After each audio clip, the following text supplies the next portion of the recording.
Hola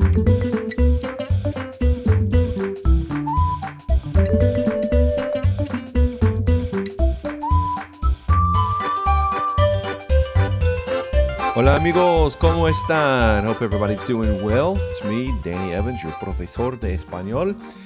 And this is episode 66 of the Language Tutor Spanish podcast. So we're going to be practicing adjectives and nouns working together. Sometimes they go before, most of the time they go after, but there are some exceptions to that rule as we talked about on the YouTube episode. And you know, this is a little bit of a challenge. Putting together this episode has been a little bit strange, a little different, because this episode is about something that it's really kind of hard to put together a practice for you, and because things go in different places at different times, and so I really thought about this, and this will probably be a short episode, kind of quick, but I want to do two practices with you that I think are going to be beneficial, but the biggest thing is to practice in conversation. All right, let's do our first of two practices, and we'll get things rolling here. What I want to do for the first one is I want to give you 5 sentences just to translate into Spanish. So I'm going to give it to you in English. I might give you a couple of context clues, little hints on certain words to use, and then we'll just actually put these into Spanish. All right, the first sentence is, we have enough food. And I want you to use the word bastante that I mentioned on the YouTube episode for the word enough. Okay, so here's the sentence. We have enough food.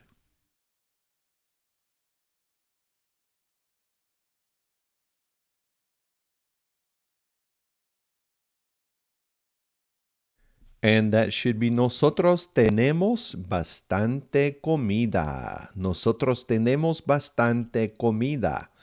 All right, the next sentence is going to be, he is the best director in the country. All right, now remember the word mejor that we learned for best. And for director, just use the same word, but pronounce it with Spanish pronunciation, director. And instead of saying in the country, say of the country. All right, so he is the best director in the country.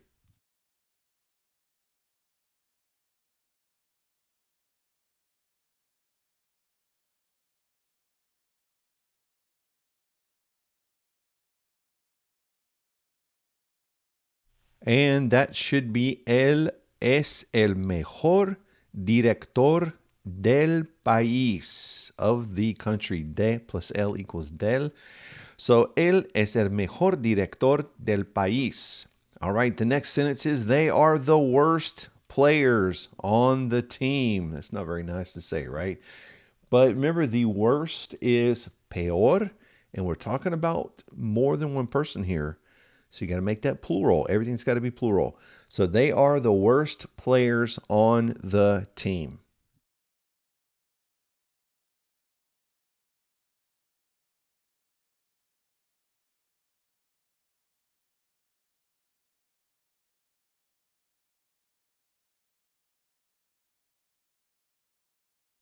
And that is, ellos son los peores jugadores del equipo. Once again, ellos son los peores jugadores del equipo. All right, the next one is, the store has low prices today. The store has low prices today. And remember, for low, we have to say bajo. So you kind of look at the context. Does it go before or does it go after price? Remember, prices is precios, if you haven't learned that word yet. All right, and the store, of course, is la tienda, which we've mentioned before. So the store has low prices today.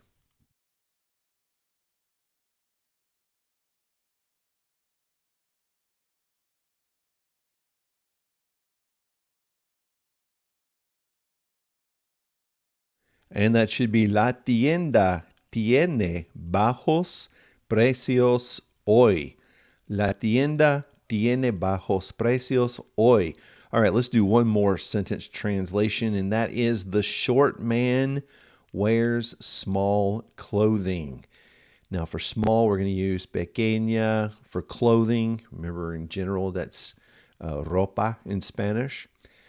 And here is the sentence one more time before you translate it. The short man wears small clothing.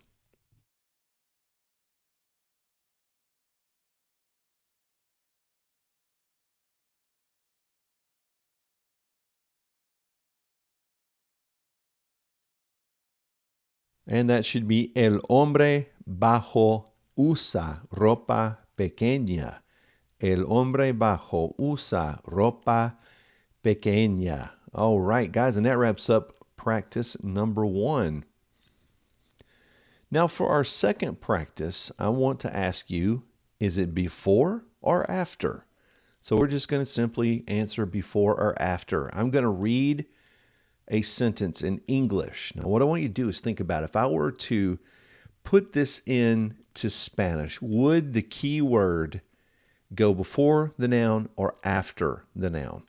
Okay, so let's start with the word pobre we mentioned on the YouTube episode. It means poor. Pobre.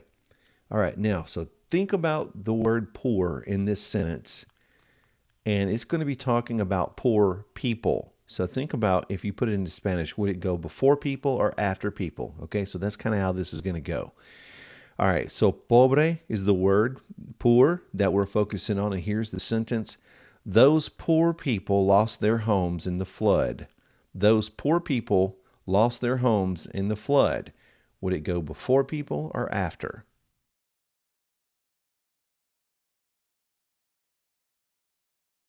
And the answer to that one would be most likely before. Now, I say that because it really depends on the context of the word poor. Typically, when you say those poor people, we're not usually meaning they're poor in terms of they don't have a lot of money. We're usually saying those unfortunate. We say, oh, that those poor people or that poor man, we're feeling sorry for them. So in that case, it would go before people. All right, let's do another one. Next, we want to think about the word nuevo, new in Spanish. Okay, now we're going to talk about a new car here. So just think about would it go before car or after. Here's the sentence. She had to get a new car after hers broke down.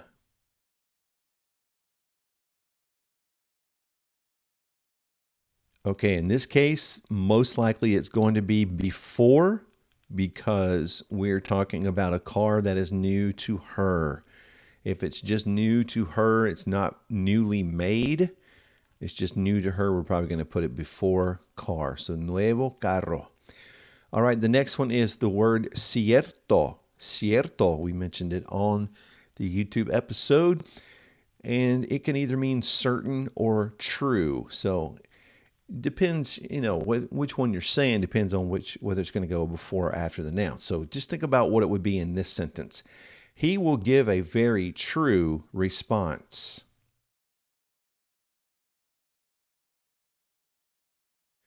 Okay, in this case, true, cierto, if we put it into Spanish, would go after the word response because it's implying true. If it were implying certain, we'd most likely put it in front of the word, in front of the noun. Okay, let's go to the next one. The next word we're going to talk about is the word viejo, which means old.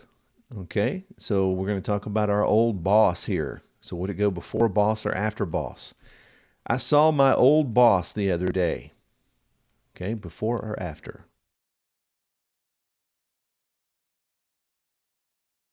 Okay, in this case, it would most likely go before because you're talking about your former boss, your old boss. So typically when it means former, we put it in front of the noun. All right, the next one, we're going to use pobre again. We're going to use pobre, the word poor. The poor people don't have enough money to buy what they need. The poor people don't have enough money to buy what they need. Would it go before people or after? All right, in this case, most likely it would go after people because we're talking about people that are physically poor. They don't have a lot of money. Okay, so once again, I just want to reiterate, it depends on the context of what you're saying. Okay, how you're implying it. All right, the next one we're going to use the word grande, big or great. So we're going to talk about a big car here. A while ago we talked about our new car. Now it's a big car. So based on what we learned on the YouTube episode, would it go before car or after in this sentence? Here it is. The big car wouldn't fit in the parking space. Okay, in this case, we're talking about it's physically big, so it would most likely go after the word car. Okay, let's look at another one. Diferente, different, diferente. We're going to talk about different ways. Okay, so would it go before ways or after ways? So here we go. There are many different ways to approach the problem. Before ways or after?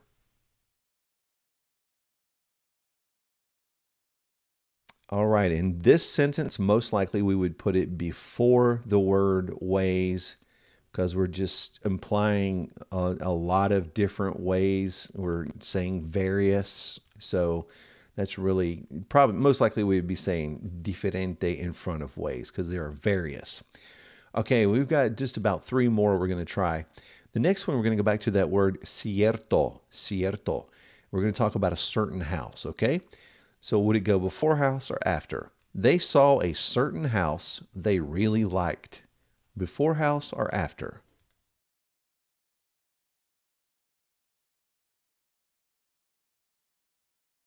And in this case, it's most likely going to go before house because we're talking about it means certain. So that would typically go right before it if it means certain.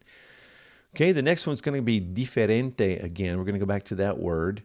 Now, listen to this sentence. We're going to talk about different personalities. Would it go before or after? The different personalities between the two are clashing. The different personalities between the two are clashing. Before or after?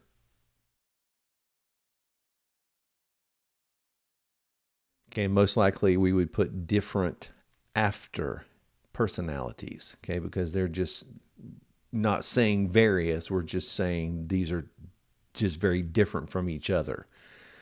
Okay, and the last one, we're going to go back to that word grande again. And I want you to determine, we're going to talk about a speaker here, okay? So he is definitely a great speaker. Would great go before or after?